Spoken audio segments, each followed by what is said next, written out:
Today, I'm going to show you how to make a beautiful wood ring using this Comfort Ring Core.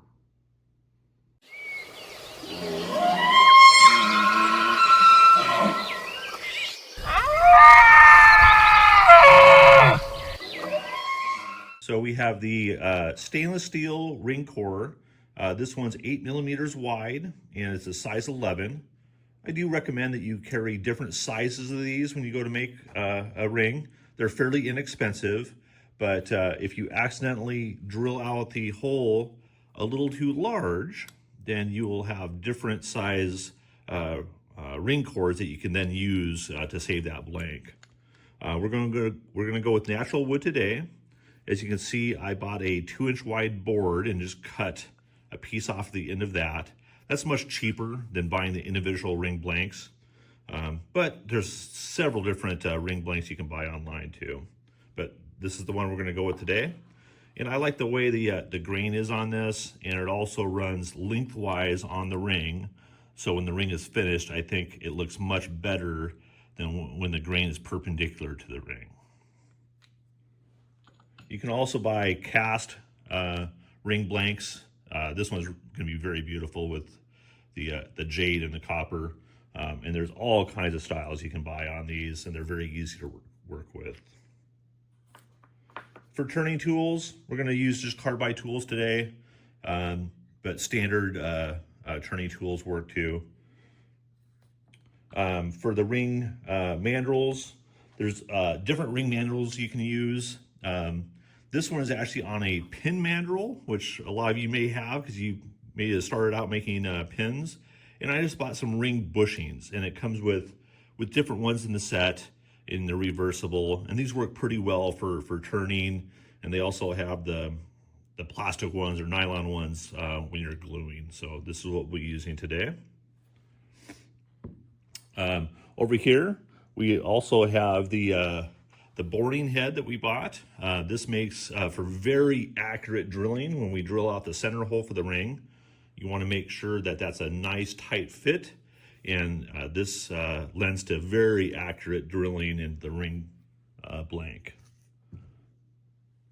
Then we have our CS glues. I use 3 different ones. I do use a colored one when gluing the wood to the core. This one's black, but they make them in brown. It's in thick, and that works very well for gluing the ring to the core. And that way you don't see the glue as much, and it just blends right in. And then for finishing today, we'll be using both thin and medium flex CS. And when you get that, make sure it says flex, and that will stand up better and will prevent it from cracking later on down the road. Accelerator. Some mesh sanding pads, and then I use Yorkshire grit. I use the standard and then the microfine to finish it. And then, of course, just some shop towels there. So that's pretty much all you need, other than a lathe of some sort, and but we'll get going.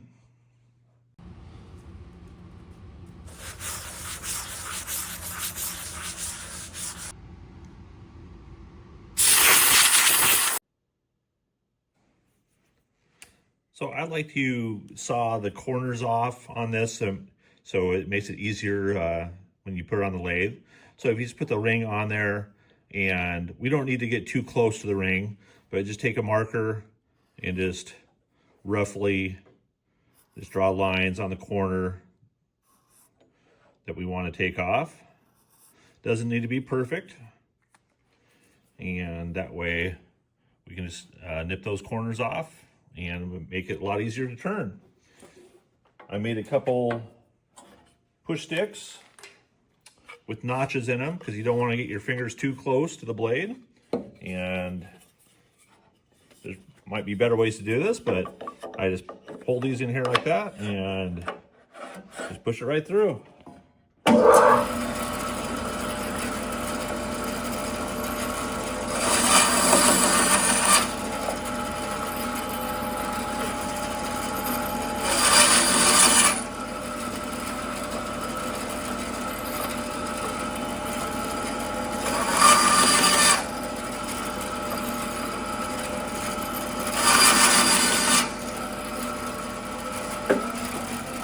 That way it keeps your fingers out of the blade area, and now you have a blank that a little easier.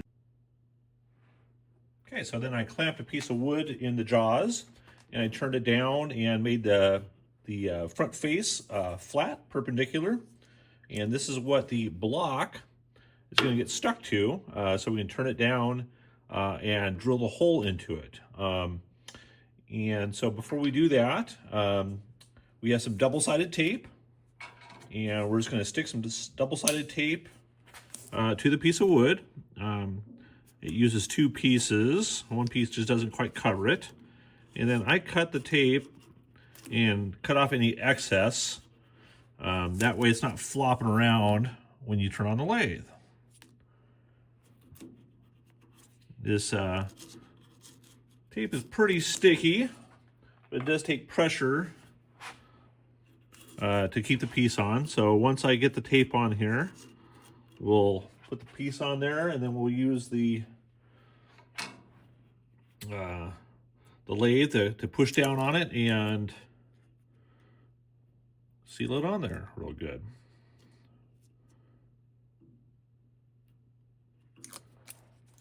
So then on the blank itself, I take the side that I sanded smooth so it's nice and flat, and I'll center it the best I can. Push it on there.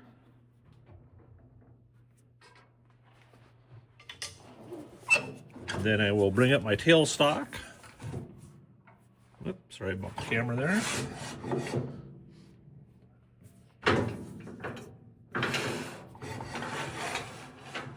I will bring up my tailstock and then push against it, which will then hold it in place, and it will push it and get on that. Now that the piece is secured, we're going to turn on the lathe.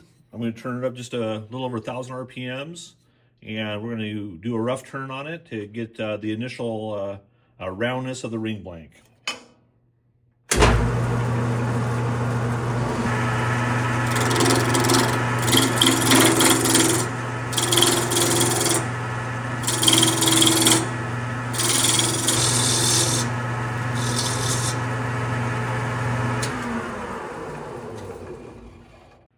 So now I have my chuck installed, and I'm going to want to drill a hole all the way through the blank.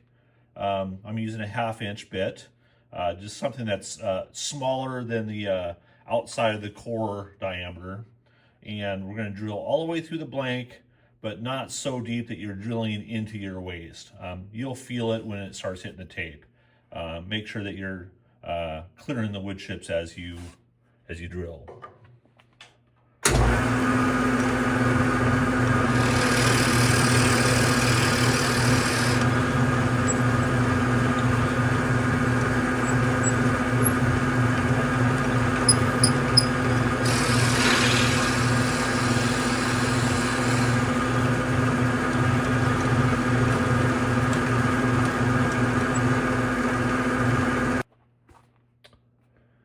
So I have a set of calipers that I'll put on the outside of the ring blank. And on these pair, I can lock these down. And then what I can do is I can turn on the lathe and just barely mark the ring so I know the approximate diameter I need to drill. And then I can use my boring head to do very fine adjustments and get just the perfect fit for the ring blank. Now I'm only going to drill into this approximately 1/16 to 1/8 of an inch, just enough where I can test fit the ring blank before I go all the way through. Because if you size this, then that ring blank won't fit anymore. And then if you don't have a larger ring blank on hand, then it's going to make it pretty much a useless piece at this point. You'll have to start over. So what we'll do is we'll just turn this on and just do a light marking.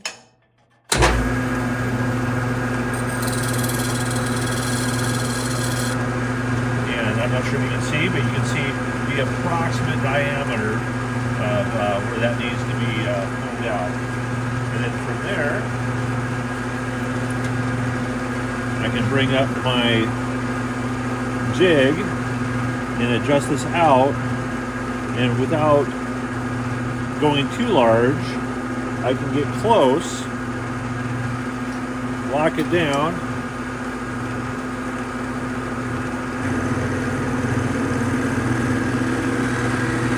You go in just a little bit.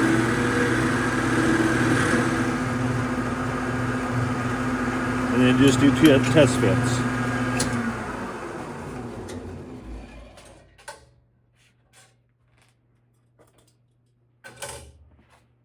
And then I'll start, oh, it's very close right there. Pretty close for the first try. So then from there, I'll just do a very small adjustment.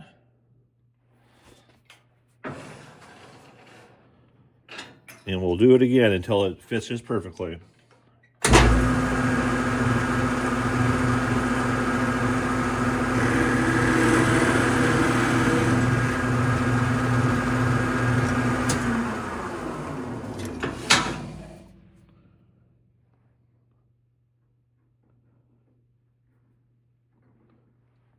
One more little try here.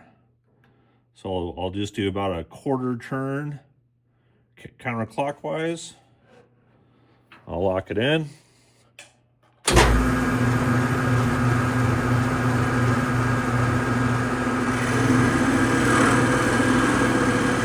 And yes, that fits very nicely. So from there, I can go ahead and continue to drill it all the way through now until the bit just touches the tape.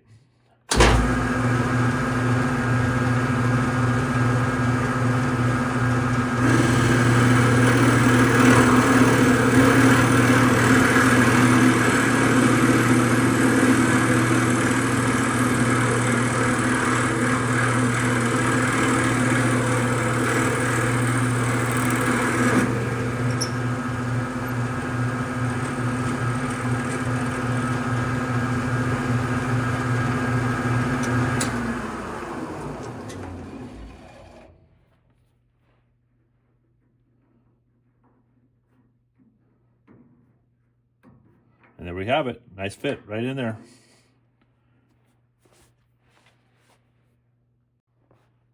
So before you glue the ring blank in, you're going to want to scuff up the outside so that gives a surface area for the CS to bond to.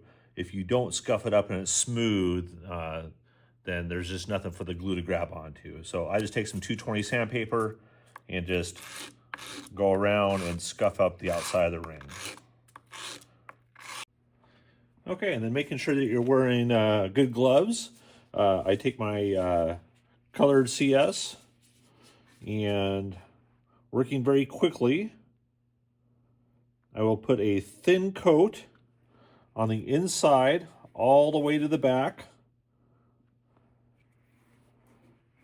And then I will put some on the outside of the ring too. You don't want to put too much on. And then when you insert this in, you want to insert and twist and push it all the way to the back.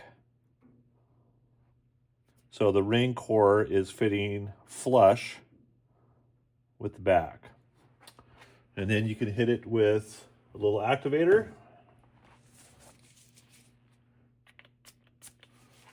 And just give it a minute to set up. Okay, now you're going to want to turn the outside face of this down to where it's flush to the ring without, I gotta be very careful so you don't dig into the edge of the ring core.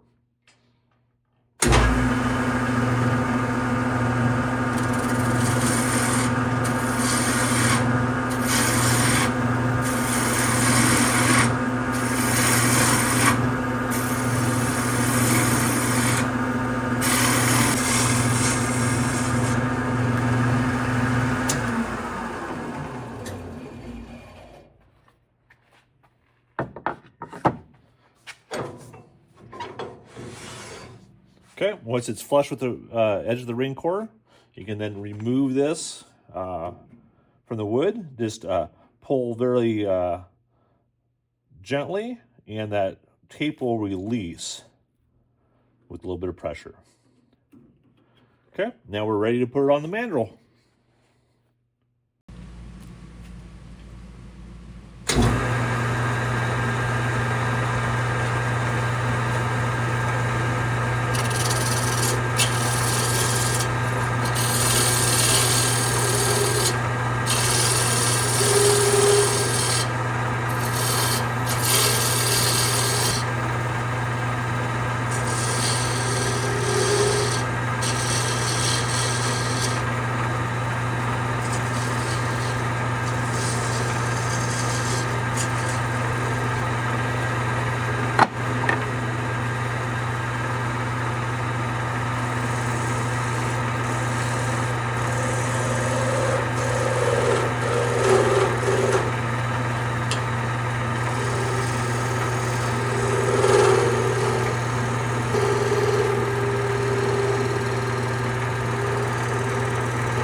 Okay, so now I have it turned um, with a slight round to it, and as you can see, it's very thin, probably a 32nd between the edges of the core and the wood, and then it gets thicker in the middle.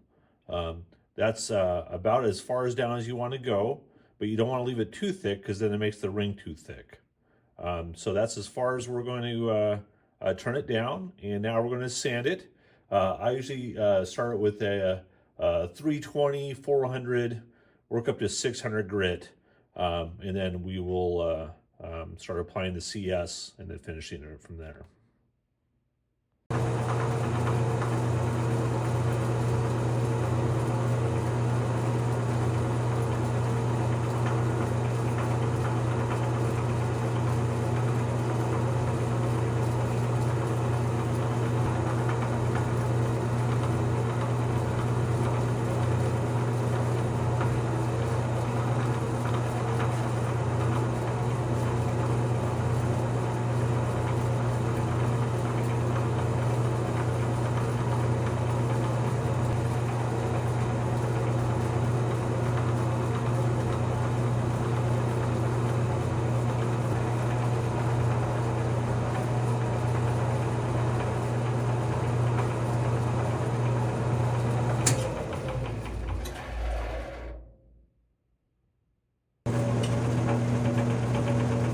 Now I'll do 6 coats of the medium flex.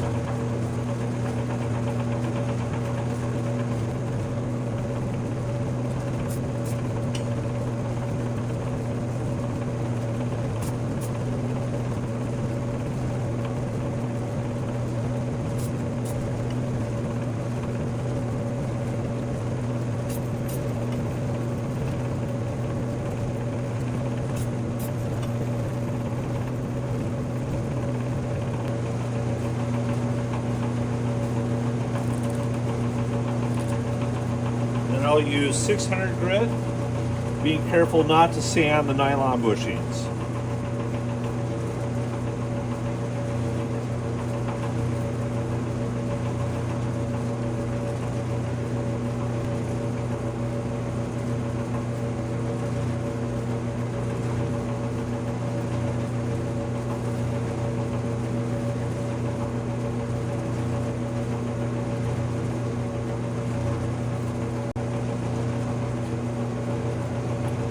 I hit it with some denatured alcohol to get the dust off.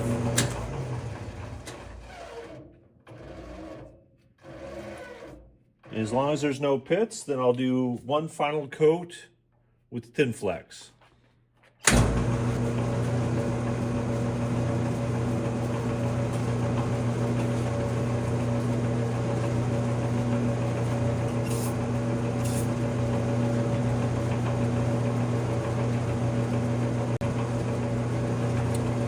Now I put just a small amount of Yorkshire grit on a paper towel, and this paste has a little bit of abrasive in it and it will break down as you put it on. I have my RPM set down to about 400 RPMs, and I'm going to give it one application of the standard Yorkshire grit, wipe it clean, followed by the application of the ultra fine Yorkshire grit.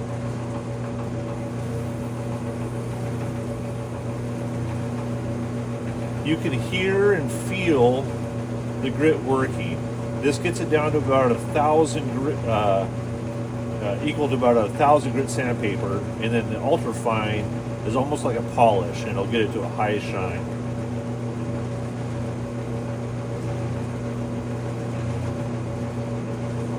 I use the clean area, wipe it clean. You can already see the shine coming out on this ring.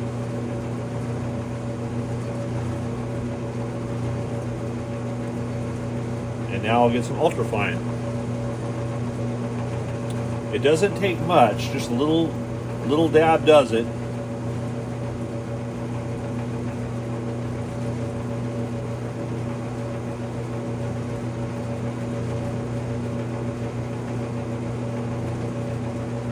Let the grit work in.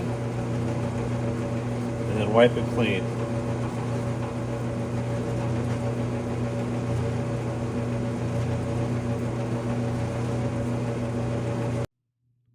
And there you have the final ring with the high gloss stainless steel core. Pretty. Well, if you made it to the end of the video, thank you. This was my first YouTube video ever, and new channel, and I'd like to share more of my woodworking, and hopefully we can learn together. So please put comments if you have any suggestions of things I could have done better. I want to build this channel and make it educational for all of us, and we can learn together and just have a good time when working in the shop. So subscribe, like, put a comment in, and just say hi, and look forward to my next video.